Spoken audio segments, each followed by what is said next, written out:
আজকে আলোচনা করব হতাশায় থাকলে আপনি আল্লাহর কাছে কিভাবে দোয়া করবেন। প্রতিটি মানুষ হতাশায় ভুগে থাকেন। হতাশায় থাকলে আপনার হয়তো মনে হবে, আমি কি করব, আমার কি করার আছে। প্রতিটি মুহূর্ত আপনার অশান্তি লাগবে। ঠিক সেই সময় আপনি আল্লাহকে স্মরণ করুন এবং আপনার রবের কাছে দোয়া করুন এভাবে: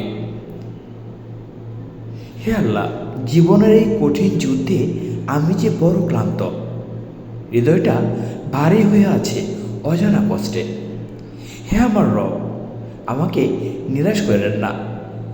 আপনি তো জানেন আমার নীরব কান্না, লুকানো কষ্ট। হে আল্লাহ, আমার পথকে সহজ করে দিন।